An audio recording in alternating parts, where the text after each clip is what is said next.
It's time for the latest edition of Trailblazer Weekly, where we get you caught up on all things Dixie State Trailblazer athletics. As always, I'm your host, Keric Seegmiller, and we've got a loaded show for you today with highlights and recaps from last week, as well as interviews with women's swimming head coach Benjamin Ray and men's soccer brothers Gabby and Moises Medina. There's a lot to get to today, so let's not waste any time. Trailblazer Weekly starts now.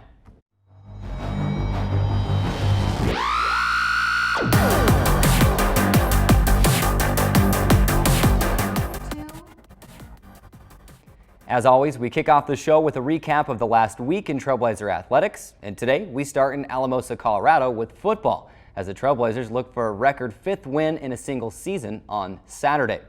Dixie State rolled into Rec Stadium on Adams State's homecoming and senior day with the opportunity to spoil a team's homecoming festivities for the second time this season.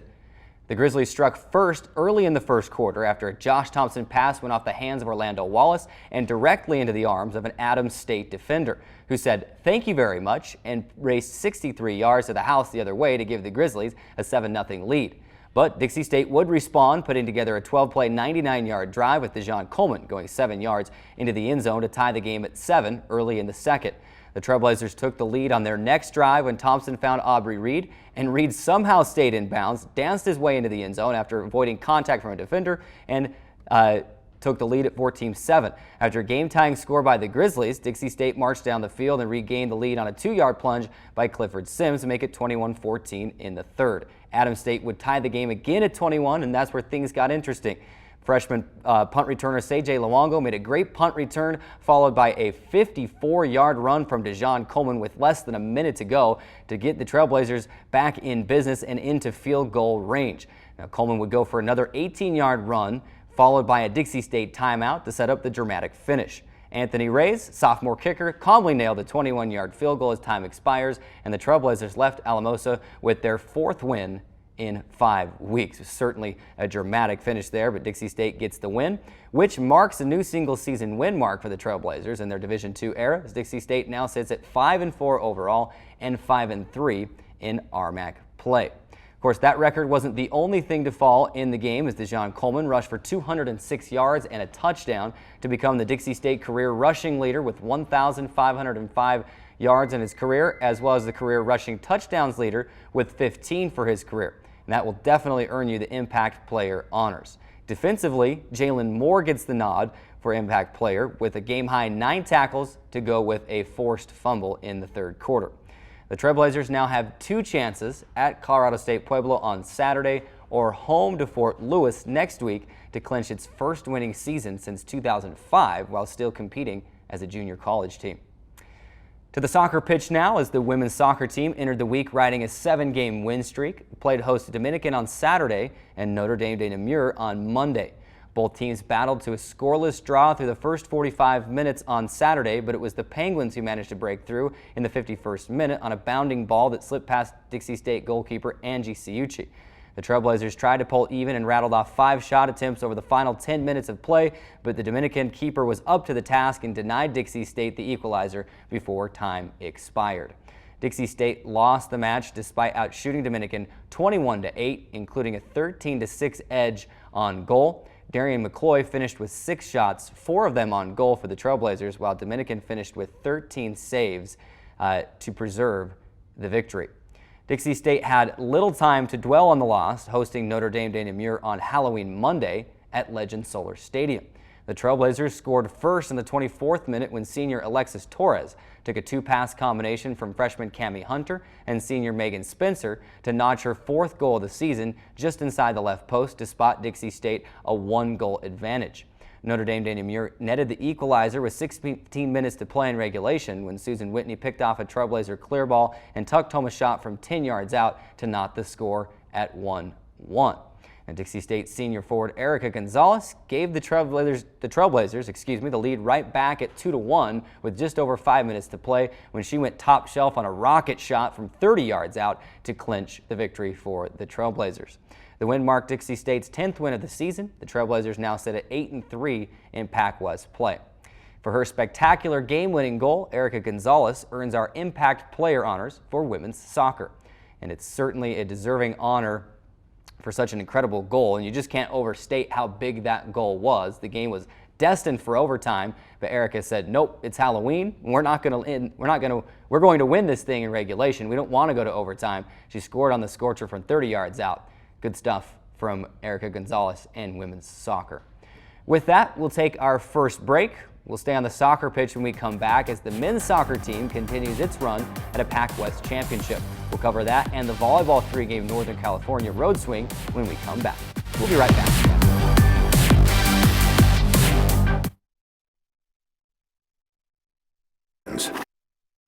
Kids feel like grown-ups, and grown-ups feel like kids. There is a place where beauty arises in contrast, where wonder is universal, and laughter second nature. There is a place where friends find a future, families find each other, and feelings find their home. There is a place. Wow, these are really good. You act surprised.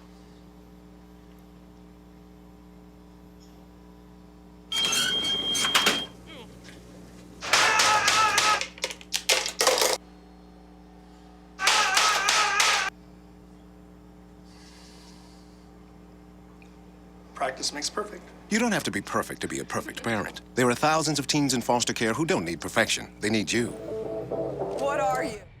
Welcome back to Trailblazer Weekly. Let's jump right back into our look back at last week with men's soccer.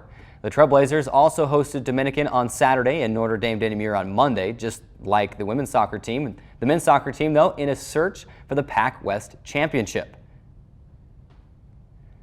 Again, hosting Dominican on Saturday, the men's team in their search for that Pac West Championship, Dixie State got on the board midway through the 21st minute when freshman Moises Medina and sophomore Gabby Medina combined to play a ball through the box to sophomore Dominique D'Amato, who then tucked home his first collegiate goal of the year from 3 yards out to stake the Trailblazers to their 1-goal advantage over the Penguins. The 1-0 lead would hold, and the Trailblazers earned their 12th straight victory in the match. The 5-match homestand continued on Monday as the Argonauts of Notre Dame de Namur came to town looking to spoil Halloween for the men's soccer team, and it almost happened. After a scoreless first half, NDNU broke through in the 53rd minute to stake the Argonauts to a 1-0 lead. Dixie State had multiple chances to tie the game, but each time the NDNU goalkeeper was up to the task and kept the ball out of the net. The Trailblazers finally equalized in the 83rd minute when senior Bernard Manuel subbed into the match, jogged onto the field, and promptly headed home a ball played in by junior Brian Baugh on a throw-in to knot the match at 1-1. With Manuel's first goal of the season, while Baugh recorded his 11th career assist to become Dixie State's career assist leader. Dixie State then netted the game-winning goal with just over 4 minutes left in the first overtime period when freshman Blake D'Amato booted a corner kick deep into the NDNU penalty area to senior Chris Evans, who headed home his first career goal to complete the comeback. The win clinched at least a share of the Pac West title, as the Trailblazers have now won 13 straight and are undefeated in conference play. Dixie State will battle second-place Concordia later this afternoon at Legend Solar Stadium with a chance to clinch the outright conference championships. Now, for his efforts in the NDNU match, Bernard Manuel gets our Impact Player honors.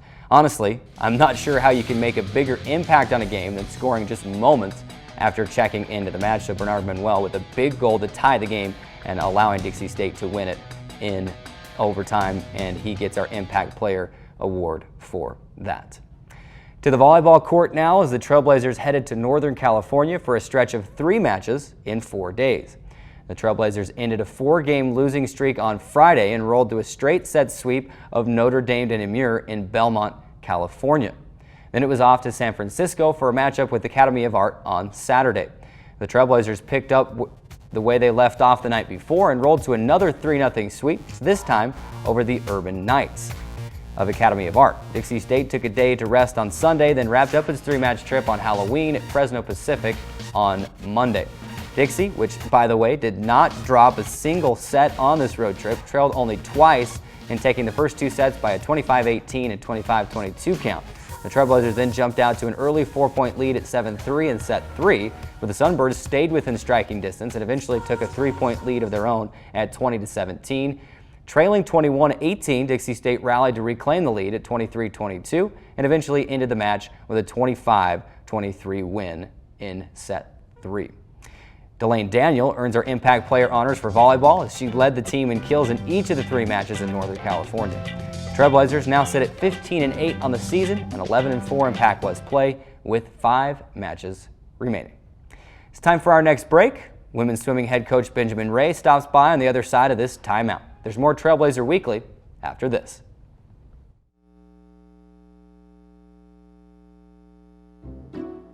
I'll never forget the day our landlord called and said, "Read your lease. No pets allowed." My owner tells him my dog ate the lease, but that didn't work. And now I'm stuck in a shelter. But this pit bull is ready for a new crib. I'm loving, loyal, and play well with others. So don't be intimidated by all my muscles, because the biggest one I have is my heart. That's right, I said it.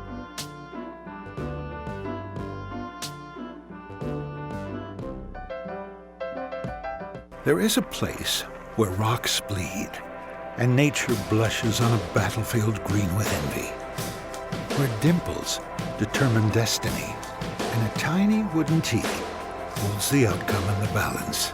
There is a place where friends are opponents and opponents are friends, where the prize is elusive, the conquest is captivating, and the score isn't settled till the drinks are down. There is a place. I'm Anne. I'm a scientist. Recycling takes a team. Why don't you let me And me. help you out? Everyone plays a part. Don't trash I love taking stuff apart and building new things out of it. what could be treasure. Pal's my most advanced android. This is awesome.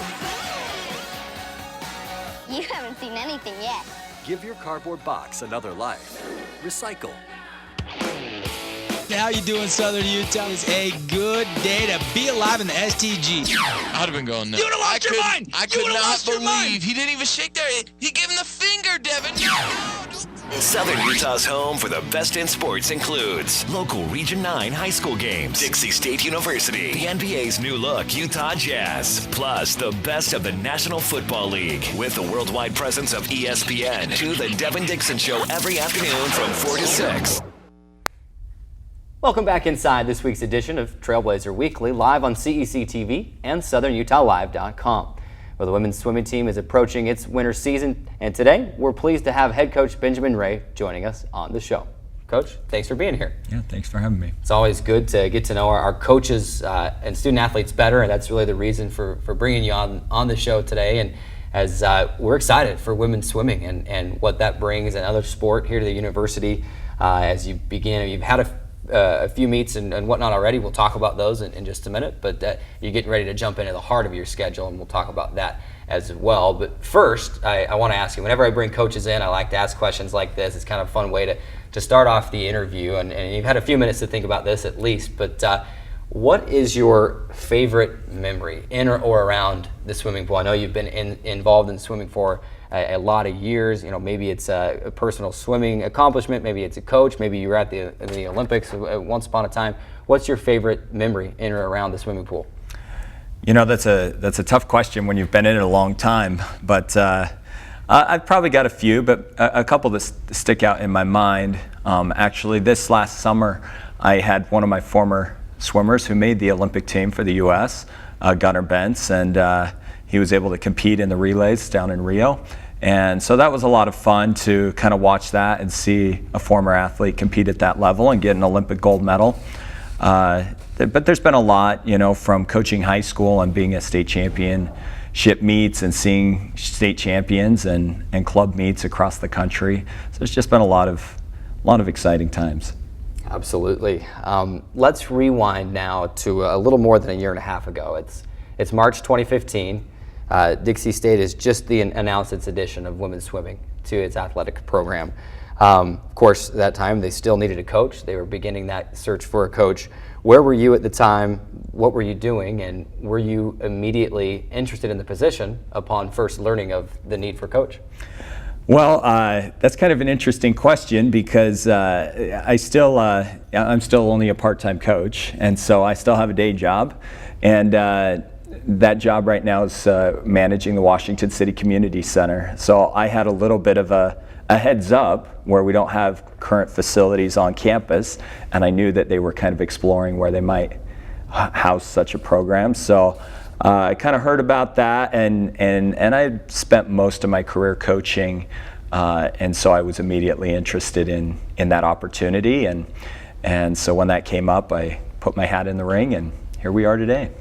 Of course, I've always admired that you mentioned that you're a part-time coach here and then full-time job elsewhere. I've always admired your ability to be able to manage time. There's a few other coaches like that on campus, I know. It's amazing what you guys do to dedicate yourselves to be able to have the success on the athletic side and then still work your full-time job. But the other question I had about that was, why Dixie State? I know that you attended Dixie State. It's been a while back now, but got an associate's degree here on campus. But why Dixie State? I think at the point that I was at, I really was intrigued by having a new program, something where you could come in, really develop it, make it your own. I had the opportunity to be a high school head coach before, spent a lot of time previously coaching, in college and club levels, but I was intrigued by that opportunity to come in and start this new program and really see what we could do for the university, and really excited for the opportunity of more athletes within the state to be able to have the opportunity to compete collegiately. And that rolls right into my next question perfectly. Since being hired in June 2015 is when they announced your addition to our staff here at Dixie State. I mean, you went to work immediately building a team, getting them ready to compete this fall and into this winter. What has the last year and a half been like for you? You mentioned you're working the two jobs, and then you're building a brand new program from the ground up, and it sounds like you've enjoyed the challenge. No, it's been great. I think it has been really a challenge. I think that's the best way to put it. When you come into a position and there's really no preconceived notions about what it's going to be, and you don't know what the response will really be as you're starting that new program. But I think the commitment from the university has been great right from the beginning, giving us a full year to kind of get things organized, to get athletes into the program. And I just look at other programs that are entering their first year, even within our conference, and they're definitely having a little bit more of a challenging time, where I feel like the commitment of the university has really helped us to at least jump in there and have some early success. And you touched on this a little bit, but how excited were you at the prospect of the challenge of building your team and not just inheriting, a team from somebody else? Yeah, that's probably the number one reason why I'm here today, is I wanted that opportunity to build something. I think all of us want the opportunity to see what we can do and, what we're capable of. And, coming in at the ground level, the buck stops here, essentially. Everything that you do is new, and there's only one person to look back at when things go right and when things go wrong. Let's talk about this year's team. You put together a great team in the year that you've had to build that team. 17 swimmers total on the roster, including 14 freshmen, which is probably not that uncommon when you're building a team from scratch. And it's a young but talented squad. Just talk to us about some of the swimmers who should be familiar with, and who are those names that we're going to hear about as you jump into the heart of your schedule. Yeah, it's been that's probably been the most challenging part, is to kind of make athletes familiar with the program and get them in. 17 is a big number of new athletes to be in a program without anybody to kind of show them the way. But some of the athletes that are coming along, it's always good to bring in a couple of transfers who maybe have a little bit of experience. So we have Phoebe James, who has come into our program, sprinter that came from BYU. I think that she will kind of lead that level of our competition. We brought in Anissa O'Connell from Western State, Colorado, and she's going to help us in the butterfly area. And then I've been really impressed with some of the younger freshmen. I think Audrey Parrish, coming out of Washington State, has really done well so far. Abby Graves out of Arizona. But certainly all the girls, I think, have stepped up to the challenge of building this new program. And I think we're going to see some really good things as we get into the heart of the season here. Now, for those not familiar with the conference that you're in the PCSC, or the Pacific Collegiate Swim Conference. That actually includes 2 Division I schools, at least as far as their other sports are concerned, Loyola Marymount and Pepperdine. The conference looks like it's stacked and really should provide some hardy competition for your team in your first season. Yeah, it's definitely a tough conference to come into. Last year there was 5 teams in the conference within the top 30 ranked nationally, including UC San Diego, who finished 3rd last year at NCAA championships. So I think right off the bat, that's going to give us a lot. It's a lot to work for. But there's certainly, I think, a good mix in there that they've been very welcoming to us coming into the conference, and I think it'll give us a good avenue to kind of jumpstart the program. It's been a few weeks ago now, but you opened your season at the PCSC relays and then the pentathlon the day after in October. 6th place finish in the relays on day 1, then some good individual stuff on day 2. But that's what we've seen in the recap and whatnot. Fill us in on the details in between from that first opening weekend. How did that weekend go competing in your first event as a program? Yeah, I think it was a good place to start. It had a lot of the conference teams there. It gave us a good opportunity to kind of see what the competition would be like. And for all except for 2 of the girls, this is their first collegiate experience. And so that was certainly a challenge as we kind of tried to work our way through it. On Friday for the relays, you could definitely see that we were a young team who needs a little bit of experience, and just being one of the smaller teams, I think that puts a little bit of pressure on you. Certain things you talk about as you start a new program. We're not used to swimming outdoors. There's a lot of outdoor venues in California, and so that was kind of a unique environment for us. And it was a little bit warm for our liking. So I think that made it a little bit challenging. But I think that the athletes really did well and kind of started to grasp what we're looking to get out of them. Well, thanks again, Coach. We really appreciate you stopping by the show today. We're excited, again, like we said, for your inaugural season, really to jump in to those events. You head down to Phoenix next week, take on Arizona Christian in a dual meet there. We wish you the best of luck. Again, we thank you for stopping by. Before we let you go, and I was explaining a little bit of this to you before, we've got this Trailblazer Weekly hard hat. Kind of represents the hard work that the good folks here at CEC went through to build this great set for our interviews. We want you to sign it. Okay. You see that all the coaches there have signed that thing that we've had on the show so far this season. So just pick a spot, sign it, and kind of mark it with your sport by there, and we'll remember your interview here forever. So that's awesome. Thanks, Coach. Thank you. The women's swimming team, again, like we mentioned, heads to Phoenix next week for a dual meet with Arizona Christian on November 11th and 12th.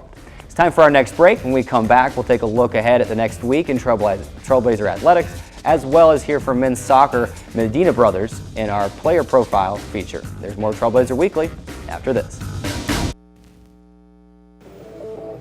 What are you, superheroes? Just 4 brothers who hate bullies and love this city.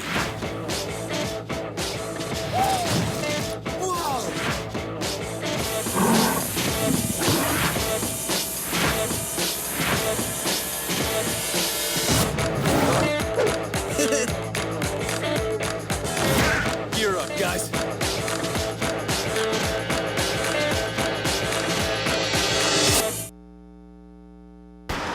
Look at you. You're at the top of your game. You're unstoppable. Nothing can throw you off track. Wait, is that your car? Uh-oh. Yeah, I saw that coming. That will throw you off track. You're looking at around 10 grand in fines, legal fees, and increased insurance rates. Let's try this again. Smart move. Because buzz driving is drunk driving. Patriotism. It inspires passionate debate. It's worn like a badge of honor with good reason. Because it means love and devotion for one's country. But what really makes up this country of ours? It's the people. To love America is to love all Americans. This year, patriotism shouldn't just be about pride of country. It should be about love. Love beyond age, sexuality, disability, race, religion, and other labels. Because love has no labels. There is a place where looking out means looking in, where an impression lasting only a few seconds will be imprinted on a life forever, where courage is forged and innocence rediscovered, where remembering is rewarding and forgetting unforgettable. There is a place where truth is felt and where seeing is believing. There is a place. Welcome back inside Trailblazer Weekly. It's time to take a look ahead at what's in store the next week in Trailblazer Athletics. And feel free to follow along on your screen with the graphics there on your screen. Of course, cannot overlook and cannot overstate the importance of tonight's soccer matches. Of course, it's important for both teams, but the men's soccer team will be the first game at Legend Solar Stadium this evening at 4:30 p.m. hosting second place Concordia Irvine. With a win or a tie in this match, Dixie State will clinch its first men's soccer Pac-West Conference Championship outright. So you've got to get down to Legend Solar Stadium this afternoon, 4:30 p.m. for the men's match, 7 p.m. for the women's match. Then after that, it's on to Saturday, and that really involves all of the remaining events for the next week in Dixie State Athletics, and it's a pretty busy one. You've got men's and women's cross country in Billings, Montana for the NCAA West regional meets. The men's meet will start at 10 a.m. and the women's meet at 11:15 a.m. Of course, in Montana, this is still mountain time. Then it's women's volleyball here on campus, hosting the Penguins of Dominican in a 12 o'clock noon matchup at the Student Activity Center. And football on the road at Colorado State Pueblo, a 2 p.m. kickoff in Pueblo, Colorado. Now a big matchup for the football team as well. With a win in either of its two remaining games, the football team can clinch its first winning season since 2005. The Trailblazers have yet to have a winning season in their now 11 seasons as an NCAA Division II member. So big football games in the next 2 weeks for the football team. And then men's and women's soccer, of course, hosting Cal Baptist on Saturday, 4:30 p.m. again for the men's match and 7 p.m. for the women's match on Saturday against the Lancers of California Baptist University. Both matches played at Legend Solar Stadium. And that is the next week in Trailblazer Athletics. Nothing Sunday, Monday, Tuesday, or Wednesday leading into next Thursday. It's time now for our weekly player profile feature. This week, our Trailblazer Weekly correspondents caught up with men's soccer brothers Gabby and Moises Medina.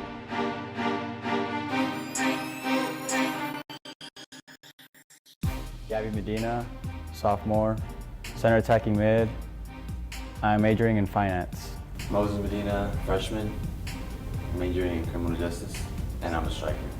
We started playing, when we were like 4 or 5, you can say. And we started playing rec league together, which then we started building up chemistry and stuff, you know what I mean? So we just always know how to play with each other and everything. Our whole family is from a soccer background. My dad played soccer. My 2 older brothers are really good as well, so they always set the standard for us. And so we've been playing since we could walk, you know. It's been just a thing that we grew up with. I like scoring goals a lot. It's just a thing that everyone likes, you know. So, and I never really played any other position. I like getting the ball, going forward, and just finding my options, you know, being that person who gets the attack going, and that's what draws me to that position every time. Probably Ronaldo. Yeah. Yeah, he's a Ronaldo fan. Big Ronaldo fan. I grew up watching Ronaldinho, the Brazilian. He's just the best when I was growing up, and he's the one who made me fall in love with soccer. Just set records. We're close to setting records already at Dixie. So once you set records, I feel like our name will be out there more, and just we'll be remembered more. You know what I mean? I feel like I always wanted to leave that Medina legacy that we've left back in high school and middle school and all that stuff. I like playing tennis a lot. It's my second sport that I really wanted to play at high school. I like playing basketball. I feel like that's my go-to. After soccer, I'm not very good, but I just like going out there and competing with my friends and all that. We have each other's back, and we always have that comfort of knowing we have family whenever we need something outside of school, outside of soccer, outside of anything, you know. I know that we support each other, and at the end of the day, we're gonna be safe, you know. It's always been like that too. Yeah, I've always had his back. He's always had mine through everything. I used to always dominate him, but he's definitely caught up, and he's faster now and all this stuff. But we'll figure that out when the season ends to see who has the better stats. I mean, his favorite team is Real Madrid. I don't really know. He like switches every now. Maybe Barcelona. Whoever's winning. Yeah. I don't like Barcelona more. So I'm Gabby. Moises Medina. And we want to invite you guys to come out to our games. We're having a really successful season, and the fans are a big part of it. We love seeing you guys out there, and hopefully we can win you guys a conference champion. So come out and support. Another great player profile feature here on Trailblazer Weekly. Again, the men's soccer team with an opportunity to clinch the Pac West Championship outright this afternoon at Legend Solar Stadium. You got to be there, Pac Legend Solar Stadium, for that. We'd like to thank everybody that's been part of our show. Thank women's swimming head coach Benjamin Ray for stopping by, the Medina brothers for their part in the player profile feature. That'll do it for today's show, but be sure to stay tuned to DixieAthletics.com for all the weekend's results and updates. Of course, we'll have all the highlights for you next week right here on Trailblazer Weekly. Again, thank you for watching. I'm Keric Seegmiller, and this is Trailblazer Weekly. We'll catch you next week.